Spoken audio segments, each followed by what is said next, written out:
Ne nazadnje pa, kar mislim, da je bilo premalo omenjeno ali pa sploh ni bilo omenjeno in me to zelo žalosti in zato na tem mestu omenjam, parlamentarna diplomacija. Državni zbor ni samo ta stavba in pa tale plenarna dvorana za mano, kjer se krešejo mnenja poslank in poslancev. Državni zbor je mnogo več kot to. In državni zbor opravlja svojo zunanje politično funkcijo. In to opravljamo vsi poslanke in poslanci.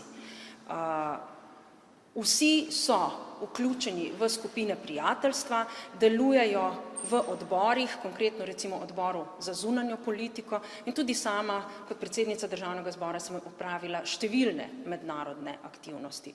Samo v zadnjem letu, to se pravi v letu, ko se je Slovenija še posebej trudila, da postane nestalna članica Varnostnega sveta, sem kot predsednica Državnega zbora opravila 97 mednarodnih dejavnosti, kar vključuje uradne obiske, ki sem jih opravila v tujini, potem to so uradni obiski, ki so prišli k nam, večinoma gre za predsednike parlamentov drugih držav, lahko pa tudi za predsednika vlad, predsednike držav in pa zunanje ministre, in seveda sprejemi podpredsednikov parlamentov. Odbor za zunanjo politiko, ki se mu na tem mestu posebej zahvaljujem za vse aktivnosti na svojem področju, je sprejel veleposlanike, predstavnike zunanjih ministrstev, se srečal z odbori drugih parlamentov, predvsem z odbori za zunanje zadeve in teh dejavnosti je bilo 34. V Državnem zboru obstajajo skupine prijateljstva z drugimi državami. In tudi skupine prijateljstva so se trudile na medsebojnih srečanjih, lahko so bila to srečanja v živo ali pa preko videa. Seveda vsi poslanci so tukaj aktivno lobirali za Varnostni svet. Teh dejavnosti je bilo skupaj 45. 176 raznih aktivnosti, dogodkov, dejavnosti je parlament opravil na zunanje političnem področju in zato se moramo začeti zavedati parlamentarne dimenzije diplomacije, ki je manj toga kot vladna, ima več osebnega stika in je torej v tem pogledu lahko tudi dosti bolj fleksibilna. Naj nenazadnje pa še omenim, da sem sprejela preko 50 veleposlanikov in to tudi držav, ki do sedaj niso prihajale v Državni zbor. Tako da resnično me žalosti, da ta dimenzija diplomacije včeraj ni bila omenjena in mislim, da je prav, da se tukaj to popravi, zato se res iskreno in iz srca zahvaljujem vsem poslankam in poslancem, članom odbora za zunanjo politiko, članom skupin prijateljstva, ki so zavzeto in aktivno delali na skupni agendi oziroma težili k skupnemu cilju in to je, da Slovenija postane nestalna članica Varnostnega sveta, kar je izredno pomembno danes v teh okoliščinah, v kakršnih smo, ko imamo nedaleč stran vojno in kjer mora Slovenija odigrati pomembno vlogo. Jaz si seveda želim, da bi čim prej nastopil mir in da bo Slovenija nastopala tudi v okviru Varnostnega sveta kot nekdo, ki si prizadeva za mir in sožitje, tako v Evropi kot po svetu. Upam tudi, da boste tudi mediji zaznali to komponento, ki je bila, komponento govorim o parlamentarni diplomaciji, ki je bila velikokrat pač spregledana ali pa celo zaničevana, je pa zagotovo veliko doprinesla k temu našemu skupnemu uspehu.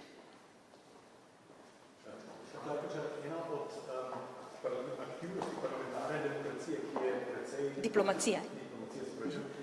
Potem pa se je precej poročalo, je bil vaš obisk v Afriki. Zdaj, ko gledate nazaj, se je splačalo, da je bilo vredno? Seveda je bilo vredno. Vsak glas, ki je bil oddan glas za Slovenijo, je bil vreden glas. Jaz mislim, da se s tem tudi vi strinjate.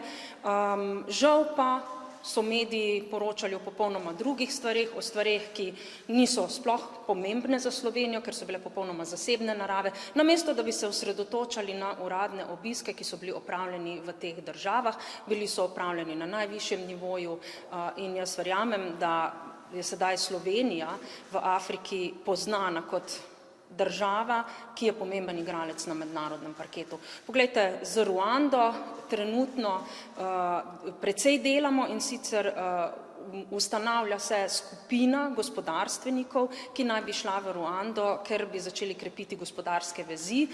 Zanima nas, katera podjetja so tista, ki bi jih zanimalo investirati v Ruando. V Ruandi so že slovenski podjetniki, ukvarjajo se predvsem z rudarstvom, z izkopavanjem tantala, odpirajo prvo rafinerijo in si želijo sodelovanja z matično državo na vseh področjih. Tako glede ureditve vizumov za vstop in izstop v državo, kot glede krepitve vezi na drugih gospodarskih področjih.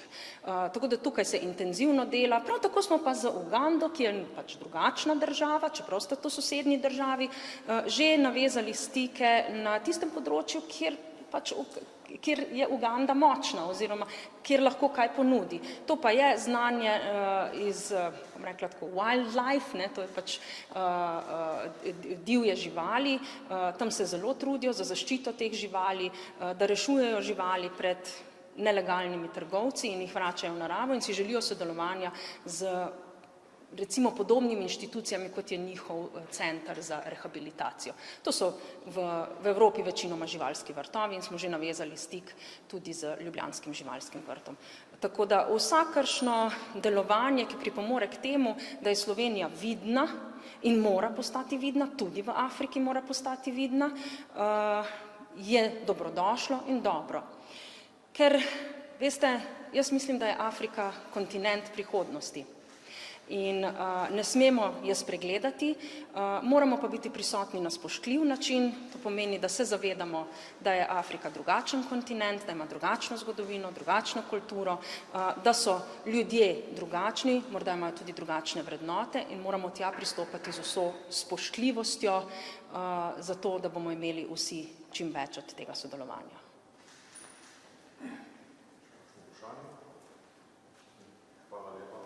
Hvala lepa. Hvala, da ste me poslušali. Ne pozabite na parlamentarno diplomacijo, nekaj, kar meni zavzame skoraj 50% mojega delovnega časa. Hvala. Hvala.